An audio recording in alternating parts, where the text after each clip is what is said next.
Hello నమస్తే, welcome to Yadav vision. నేను మీ నక్క మహేష్ యాదవ్. సో ప్రస్తుతం మనతో పాటు అంజన్ కుమార్ యాదవ్ గారు ఉన్నారు. కాంగ్రెస్ పార్టీ మాజీ ఎంపీ, అదేవిధంగా వర్కింగ్ ప్రెసిడెంట్గా పనిచేయడం జరిగింది. సో ప్రస్తుతం ఇందిరా పార్క్లో ఈ నెల 19 తారీఖున సదర్ ఫెస్టివల్ అయితే ఘనంగా జరపడం జరుగుతుంది. సో సదర్ని రాష్ట్ర పండుగగా గుర్తించడంలో కూడా అంజన్ కుమార్ యాదవ్ గారి పాత్ర ముఖ్యంగా అతని వల్లనే ఇవాళ సదర్ పండుగ అనేది రాష్ట్ర పండుగ గుర్తించిందని చెప్పేసి రాష్ట్ర వ్యాప్తంగా కూడా యాదవ్లు అభిప్రాయపడడం జరుగుతుంది. సో ముఖ్యంగా ఈ సదర్ ఎప్పటి నుంచి జరుపుతారు, ఈ సదర్ విశిష్టత ఏందని అడిగి తెలుసుకునే ప్రయత్నం చేద్దాం. నమస్తే. నమస్తే. ముఖ్యంగా సదర్ అనేసరికి ఇవాళ యాదవ్లు పెద్ద ఎత్తున కూడా ఏర్పాట్లు చేసుకోవడం జరుగుతుంది. సో సదర్ ఎప్పటి నుంచి చేస్తున్నారు? సదరు తరతరాల నుంచి వస్తుంది. సదర్ పండుగ అనేది తరతరాల నుంచి వస్తుంది. రాష్ట్రంలో జంట నగరాల్లో అనేక ప్రాంతాలలో కూడా దీపావళి 2వ రోజు, 3వ రోజు, 4వ రోజు, ఇప్పుడు రాను ఒక 15 రోజుల పాటు ఉమ్మడి 10 జిల్లాలలో కూడా ఈ సదర్ సమ్మేళనం జరుగుతుంది. అంటే ఒకప్పుడు ఓన్లీ హైదరాబాద్లోనే జరుగుతున్నటువంటి సదర్, హైదరాబాద్లోనే హైదరాబాద్, సికింద్రాబాద్, ఈ జంట నగరంలో అనేక ప్రాంతాల్లో జరుగుతుండే. 3వ రోజు నారాయణగూడ సదర్ పెద్ద ఎత్తున అందరు ఈ ఆడికి వస్తుండే. ఫస్ట్ తమ తమ బస్తీలలో జరుపుకొని ఫైనల్గా ఇక్కడ వచ్చేస్తుండే.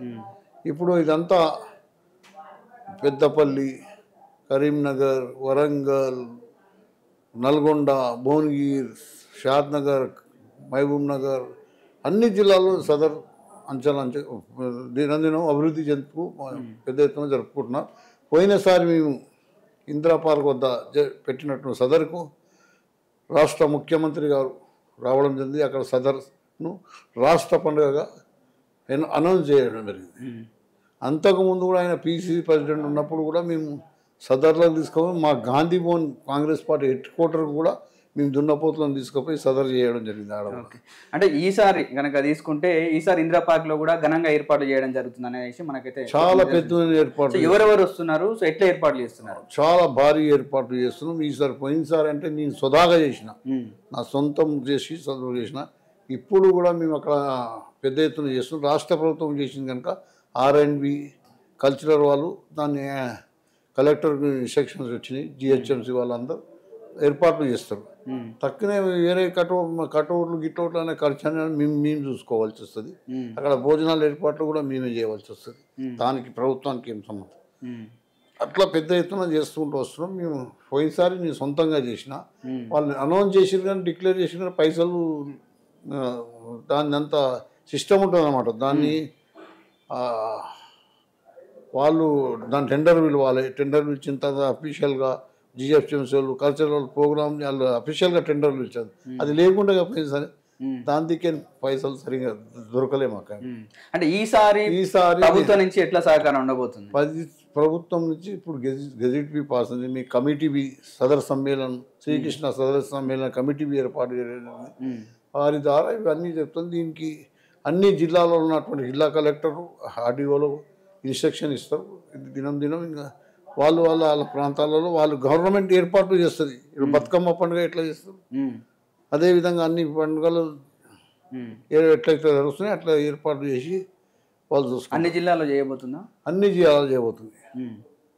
స్టేట్ రాష్ట్ర పండుగ అన్నప్పుడు అన్ని జిల్లాలో ఉంటుంది కదా. మేము హెడ్ క్వార్టర్లో మేము చేస్తున్నాం. ఇంకా వేరే అలాగ ఏ జిల్లాలో వాళ్ళు చేసుకుంటారు కదా. నిన్న మీరు గౌరవ ముఖ్యమంత్రి వర్యులు రేవంత్ రెడ్డి గారిని యాదవ్లంతా కలిసి కూడా కలవడం జరిగింది. సో వారి నుంచి ఎట్లాంటి స్పందన ఉంది? ఇన్విటేట్ చేయడానికి స్పందనగా వస్తా అని చెప్పిన వాళ్ళంతా పోయారు కదా. కమిటీ నూతనంగా ఏర్పడిన కమిటీ అంతా పోయారు. శంకర్ యాదవ్ గారు, అనిల్ కుమార్ యాదవ్, అర్జున్ యాదవ్, దయానంద్ యాదవ్, మహేందర్ అందరు పోయారు. అందరు పోయి రాజకీయాలకు అతీతంగా, పార్టీలకు అతీతంగా అందరు పోయి కలిసి ఇన్వైట్ చేశారు. మీరు మా సదర్కు రావాలి అంటే వస్తా అని చెప్పినాను. అది ఇందిరా పార్క్ దగ్గర నిర్వహించే సదర్కి ఎవరెవరు ముఖ్య అతిథులుగా రాబోతున్నారు? ముఖ్యమంత్రులు, రాష్ట్ర కేంద్ర మంత్రులు చాలా మందికి ఇన్వైట్ చేసినాం. రేపటి వరకు క్లారిటీ వస్తుంది. బీహార్ ఎలక్షన్ ఉంది కనుక అఖిలేష్ యాదవ్ గారు, లాలూ ప్రసాద్ అక్కడ బిజీ ఉన్నారు. లేకుంటే వారు వచ్చేవారు ఉండే. ఎలక్షన్ కూడా డేట్లు డిక్లేర్ అయినా అన్ని డిక్లేర్ అయిపోయినాయి. లేకుంటే వాళ్ళందరూ వస్తామని చెప్పిరుండే.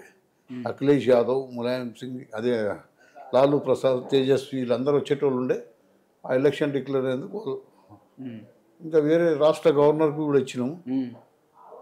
కేంద్రం నుంచి మాజీ ఎంపీలు, నాతో పాటు ఎంపీ పనిచేసిన ఎంపీలు, ఇతర కేంద్ర మంత్రులు అందరికీ ఇన్వైట్ చేస్తున్నాం. దత్తాత్రేయ అన్న గారికి, అందరికి కూడా, దత్తన్న గారికి, అందరి పార్టీలకు అతీతంగా, రాష్ట్ర మాజీ మంత్రులు అందరికీ కూడా, రాజకీయాలకు అతీతంగా ఓకే అన్ని పార్టీ బీఆర్ఎస్, బీజేపీ అందరికీ చెప్తున్నారు. మా కమిటీ వాళ్ళు పోయి అందరు రావాలి. దానికి ఏం లేదు. పార్టీ ఎలక్షన్ ఇది మన అన్ని పార్టీలలో యాదవ్ సోదరులు అందరూ కూడా రావాలి, పంచుకోవాలి.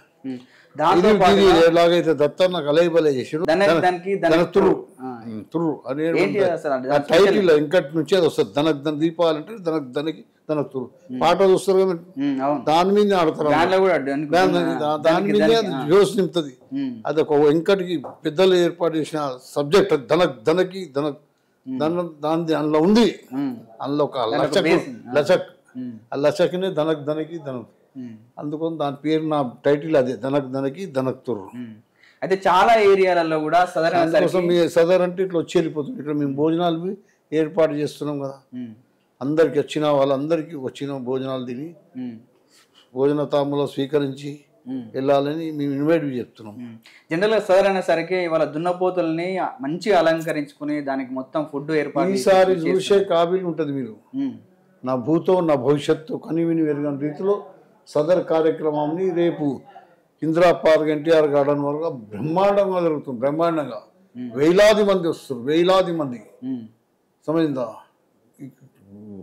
అంత పబ్లిక్, మీరు ఇంత కనివిని అంత పబ్లిక్ రేపు వచ్చి అందరు ఊర్లోకి వాళ్ళందరికీ అవేర్నెస్ తీసుకొచ్చి, మనం దీపావళి పండుగ అంటే అది గొప్ప పండుగ, యాదవులకు గొప్ప పండుగ దీపావళి పండుగ. దీపావళి పొడవున 3-4 రోజులు ఈ పండుగను కన్నుల పండుగగా జరుపుకుంటే, యాదవులు దీపావళి ఎప్పుడు వస్తుందా 2 నెలల నుంచి తమ దగ్గర ఉన్న దున్నపోతులను మంచిగా దాన్ని ఎక్సర్సైజ్ చేపించి తయారు చేస్తారు. దాన్ని అంత ప్రాక్టీస్ చేపిస్తారు, అవన్నీ చేస్తారు. ఆవు గోమాత పూజ జరుపుకొని శ్రీకృష్ణ భగవాన్ పూజ చేసుకొని ఈ యొక్క కార్యక్రమాన్ని మొదలు పెడుతుంది. జిల్లాలో ఉన్నటువంటి యాదవులకు ఈ ఏర్పాట్లకు సంబంధించి ఎలాంటి సందేశం ఇవ్వాలనుకుంటున్నారు? జిల్లాలో ఉన్న అందరూ యాదవులు అంటే ఐక్యంగా ఉండి అందరూ ప్రతి జిల్లాల నుంచి కదలాలి, తండోపతండాలుగా అందరూ కూడా రానున్న రోజు రాజకీయంగా, ఆర్థికంగా, ఐక్యమత్యంగా అన్ని విధాలా ఎదగాలి. గివ్ రెస్పెక్ట్, మర్యాద ఇవ్వండి, మర్యాద తీసుకోండి అని నినాదం మనది. మేము మర్యాద ఇస్తాం, మీరు మర్యాద ఇవ్వాలి. గివ్ రెస్పెక్ట్, టేక్ రెస్పెక్ట్ అంటారు దాన్ని. అదే కానీ రానున్న రోజులలో మీకు ఓటేస్తాం, మీరు మాకు ఓటేయండి, ఒకటే పక్క నడవది. అది అవేర్నెస్ రావాలి. మనమందరం ఐకమత్యంగా ఉండాలి. యాదవులు అన్నవారే ఐక్యమత్యంకి మారు పేరు. ఎవరికి హాని తలపెట్టరు, ఎవరు నాని తలపెడితే వదలరు. దాన్ని అంటే ఒకప్పుడు చాలా మంది పైల్వాన్లు, తర్వాత ఇవాళ చాలా మంది ప్రజలకు కూడా యాదవులు ఇవాళ ఒక బలంగా నిలబడ్డారు. ఇప్పుడు ప్రస్తుతము కొంత రాజకీయంగా కూడా వెనుకబాటుకు గురి కావడం జరుగుతుంది. వెనుకబాటుకి కానీ కొంతమంది విడదీసి పాలించన్న నినాదం చేస్తారు.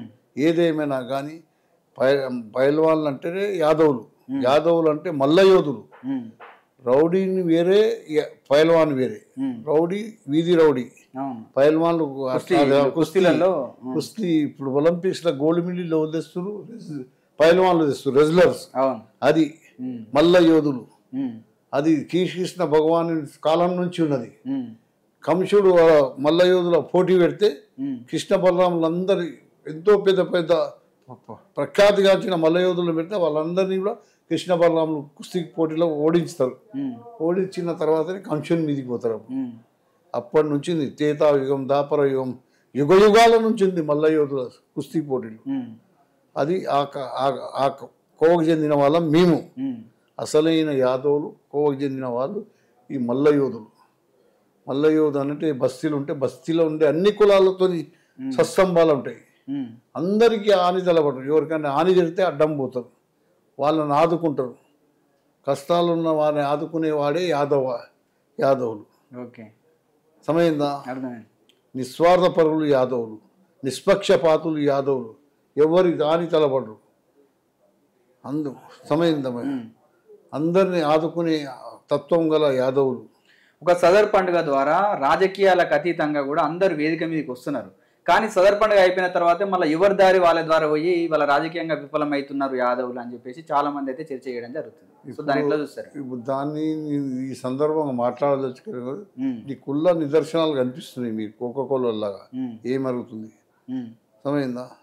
సొదాగా వెతికినా కానీ దానికి మనోళ్ళని పెట్టి మనోళ్ళని గొడ్డలి కట్ట ఇచ్చి మనోళ్ళని కొట్టి మనోళ్ళతో కొట్టిపిస్తారు వాళ్ళు. ఎటువంటి వాళ్ళు అర్థం చేసుకుంటారు మనోళ్ళు. సమయందా?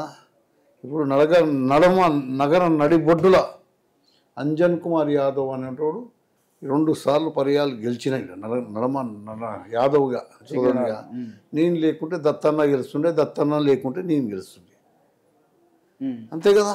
కొన్ని 10 ఏళ్ళు కాంటాక్ట్ చేయనప్పుడు నేను ఆడటం డ్యూ రెస్పెక్ట్ మీ ఇద్దరం నిలవడం కదా. ఆయన లేకుంటే ఇప్పుడు ఏమవుతుంది? మన దాంట్లో మన వాళ్ళని పెట్టి నన్ను ఒడగొట్టేసిర్రు. మన సామాజిక వర్గం నిలబడ్డాడు కదా. ఓడగొట్టలేదు. మన తలసాని శ్రీనివాస్ యాదవ్ గారి కొడుకుని తెచ్చిన డివైడ్ అయిపోయాయి. కిషన్ రెడ్డి వచ్చి ఇప్పుడు నేను అయితే ఎమ్మెల్యే మంత్రి అయితే అంటే ఇంకోని తెచ్చిపెట్టే ఇక్కడ గెలిస్తే సిటీ నడుబొట్టులా 2 సంవత్సరాలు ఒక మంత్రి లేడు. నా ఎంత సీనియర్ ఎవరు లేడు. ఏమనంటే యాదవ్కి ఇస్తే వ్యతిరేకం. అట్లా వ్యతిరేకం కాదు. అరే బాబు మీరు అర్థం చేసుకొని వాళ్ళు ఏం చేస్తున్నారు, నరికేస్తున్నారు. నీ సీనియర్ మోస్ట్ 45 ఇయర్స్ ఉన్నా వర్కింగ్ ప్రెసిడెంట్, నగర అధ్యక్షుడిగా 2 సార్లు నగర అధ్యక్షుడిని, యూత్ కాంగ్రెస్ అధ్యక్షుడు, all India OBC vice chairman చేసిన, అంచెలుగా వచ్చిన దాన్ని మీరు ఎంత సీనియర్ లేడు రేపు ఏమవుతుందని వాళ్ళు సునాయాసంగా మనను అవుట్ చేసేస్తున్నారు. అర్థమైందా? నాలో ఏమి తప్పు ఉంది? నేను ఓడిపోయిన పెట్టిన క్యాండిడేట్ గెలిచిండు. ఎప్పుడన్నా ఒక మాట అంటున్నా, మనోడైనా ఎవడైనా ఎందుకు చేస్తున్నారని ఆలోచించాలి. మొన్న ఒక ఛానల్ మీ లెక్కన ఒక ఛానల్ షాక్ పీస్ తీసుకొని రాసి చూపించింది కదా ఏమేమవుతుంది. చూసినావా? చూసినావు కదా. బలహీనతలు లేదే ఆయన ఏమి చెప్పిండు, ఎందుకు చేస్తుండ్రు, ఎవరిని అవుట్ చేయడానికి చూపించి చెప్పిండా? అర్థమైందా? పొందవి ఎవరిని పెట్టాలని చూస్తురని చెప్పిండు కదా. అలా చెప్పకుండా నీకు వేస్తాం మళ్ళా చూడు. ఓకే చూపేలే. అంటే గ్రామాలలో సరే గ్రామాలలో ఉన్నటువంటి యాదవులకు ఒక మంచి రాజకీయంగా అభివృద్ధి జరగాలంటే, రాజకీయంగా అభివృద్ధి జరిగితే కొంత సామాజికంగా, విద్యాపరంగా, వ్యాపారంగా అభివృద్ధి చెందే అవకాశం. అభివృద్ధి సామాజికంగా రాజకీయ అభివృద్ధి ఫస్ట్ విద్య చదువుకోవాలి పిల్లలు. చదువు గొర్రెలు బర్రెలు పెట్టిర్రు. నేను ఆ రోజు నుంచి ఈ రోజు కనుకుంటున్నా గొర్రెలు బర్రెలు ఇచ్చిన నెల లోపలనే 30,000 మంది పిల్లలు స్కూల్ మానేసారని చెప్పిండు. ఒక నేను కాదు, మీ ఛానల్ ద్వారా అయినా. ఎందుకంటే 2 రోజులు డుమ్మగొట్టి బర్రెలు పోతే ఎడ్యుకేషన్ ఆడు మొద్దు అయిపోతాడు. ఒక కథ చెప్తే సురు నుంచి వింటేనే ఆ కథ అనిపిస్తుంది. 2 రోజులు పోతే కథ ముంగటికి వెళ్ళిపోతుందా, ఇది బౌన్స్ అయిపోతుంది. మీకు అర్థం కాదు. అర్థం కాక ఇంకా సీట్లకు పోతాడు. ఇంకా సీట్లు స్కూల్ డుమ్మా కొట్టేసి ఒక మ్యాథమెటిక్స్ చెప్తాడు, లెక్కలు ఒక లెక్క చెప్పి మళ్ళీ ఒక్కరి కోసం మళ్ళీ చెప్పడు కదా. గొర్రెలు నీకు పోయారు డుమ్మ అయిపోతుంది. 2 రోజులు వచ్చారు అట్లా. అంతే పెద్ద ప్లాన్ ప్రకారం బర్రెలు చేసిన గొర్రెలు వాళ్ళ కానీ ఉండదు. అర్థమైందా? చదువుకున్న పిల్లలను అందరినీ ఎడ్యుకేట్ చేయాలి, ఎడ్యుకేషన్లో రావాలి. ముందుకు వచ్చినందుకే వేయాలి. యూనివర్సిటీలో ఉద్యమాలు ఇవన్నీ చేసింది ఎవరు? మనోళ్ళే. తెలంగాణ గురించి పోరాని నేను, పార్లమెంట్లో కొట్లాడింది నేను. ఏమున్నది? మాకేమైనా సెక్యూరిటీ ఉందా? ఏం చేయడానికి అన్ని బంతుకులు ఏకే పార్టీషన్లు పెడుతుంది. మేము అన్నీ చేసి వచ్చేవాడికి మాకు కూడా ఉన్న పట్టించుకున్నట్టు నాది ఉండేది. అందుకోసం పెద్ద ఇట్లా రాజకీయ కుట్రలు ఉన్నాయి. అందుకోసం యాదవులారా సావధానంగా ఉండాలి. ఎప్పుడు సావధానం అంటే అలర్ట్గా ఉండాలి. అలర్ట్గా లేకుంటే వీళ్ళు ఇట్నే చేస్తారు. ఒక గ్రామంలో లక్షలాది ఓట్లతో గెలుస్తున్నారు. ఎట్లకి గెలుస్తున్నా? మనం వేస్తే గెలుస్తున్నారు. మనం నిలబడితే వాళ్ళు వేస్తారా? వేస్తున్నా? వేస్తలేరు. ఓడిపోయారు అంటారు. ఓడిపోగానే ఓడిపోయారు. అంజన్ కుమార్ యాదవ్ గెలిచి ఉంటే మంత్రి ఇస్తున్నారు. ఓడగొడుతున్నారు. మీరు గెలిచి ఉంటే మంత్రి ఇస్తారని మీరే అంటారు. సమయందా? ఇప్పుడు మొన్న ముస్లిం మన ఎంబడి లేకుండే టీఆర్ఎస్ ఎవరు రూలింగ్ ఉంటే వాళ్ళు ఎంబడి ఉంటారు. ఇప్పుడు రూలింగ్లో వచ్చినాక మన ఎంబడి వచ్చారు. నాకు ఇస్తే నేను గెలుస్తుంటే కదా. కష్టకాలంలో నిలబడతాం మేము. కష్టకాలంలో నిలబడేటప్పుడు ఓడిపోయినట్టు. మంచి రోజులప్పుడు ఎందుకు ఇయ్యారు? మీరు ఎక్కడెక్కడికైనా వస్తారు. మేము ఇళ్ళనే పట్టుకొని ఉంటాము. మాకు అరిచేతిలో వైకుంఠం చూపిస్తారు మీరు. మీరందరూ మనలో అనుకుంటారు అంజన్ కుమార్ యాదవ్ ఓడిపోలే, ఓడగొడుతుంది కొడుకులే. సమయందా ఓడగొట్టి ఓడిపోయినంటారు. 20 సిటీలో సెంటర్ 29లో ఏదైనా ఒకటి గెలిచిందా? ఏదైనా ఒకటి గెలిచిందా? అమ్మ అంజన్ కుమార్ ఒకటైతే వాళ్ళే కదా గెలవలే. అది కథ. అది వాళ్ళది పెద్ద టెక్నిక్తో చేసే షడ్యంత్రం ఇది. పెద్ద షడ్యంత్రం ఇది. మొన్న నేను ఎంపీ ఇస్తే గెలుస్తుంటే, పార్లమెంట్ ఇస్తే 1,00,000 ఓట్లతో గెలుస్తుండే. నేను అడిగితే ఏమన్నారు, పార్టీ సీత ఓడిపోలకి అలా జీవన్ రెడ్డికి ఇచ్చిర్రు, ఇంకొకటి మెదక్లో ఇచ్చిర్రు, ఇవ్వలే ముదిరాజుకు ఇచ్చింది కదమ్మా. నాకెందుకు ఇవ్వలే? గెలుస్తాను ఇంట్లో సర్వేలు గిరివేలు అన్నీ చెప్తున్నాయి. ఎక్కడికైనా నాగేంద్ర తెచ్చి రాత్రి ఎంఐఎం వీళ్ళందరూ భద్రప సమయందా కిషన్ రెడ్డిని గెలిపించి. నేనైతే 1,00,000 చెప్తున్నా. ఇవన్నీ పెద్ద హైడ్రామా. అంజన్ కుమార్ను వస్తే అది చేస్తున్నారు. ఏమంటే మన యాదవ్లు ఏమో, అరే నవీన్ యాదవ్కి ఇస్తే ఓర్చలే. నవీన్ యాదవ్కి ఇస్తే నాకు ఆయనకి ఏం లేదురా బాబు, వాళ్ళ నాయనకు వాళ్ళకి అప్పదొచ్చి మేము అంటే చెప్తున్నా. నేను మనోళ్ళు కాపాడుకునేటట్టు మనోళ్ళు మీరు పెట్టి నన్ను ఓడుస్తారు అని చెప్తున్నా. వేరేతో ఓడిపిస్తే బాధ ఉండకపోతుంది. మనోళ్ళని పెట్టి మనకు కుమార్ యాదవ్ గారికి దాదాపు 2 సార్లు గెలిచిన అనుభవం ఉంది. అదేవిధంగా సికింద్రాబాద్ నుంచి ఎంపీగా గెలవడం వల్ల జూబ్లీహిల్స్ నియోజకవర్గం కూడా ఆ పరిధిలోకి రావడం వల్ల జూబ్లీహిల్స్ లో కూడా మంచి క్యాడర్ ఉందని చెప్పేసి చాలా మంది అభిప్రాయపడడం జరుగుతుంది. సో మీ సపోర్టు రేపు ఉండబోతుందా? అనిల్ జిల్లా అధ్యక్షుడు ఉన్నా కదా, అదే చెప్తున్నా. నేను ఈడ ఉన్నోడిని 2-3 నెలలాయే నాకు పలకరించేట నాదుడు లేడు. అంటరాంతరం పెడితే నా ఎంతలు నేను చేస్తాను. అప్పుడన్నా డిలవరీ వాళ్ళు వచ్చి కలగాలి కదా నన్ను. మా పార్టీ వాళ్ళన్నా అక్కడ పోవన్నా చెప్పాలి. ఎక్కడికైనా 18 మందిని ఇన్ఛార్జీలు వేసి 3 మంత్రులను వేసిర్రు.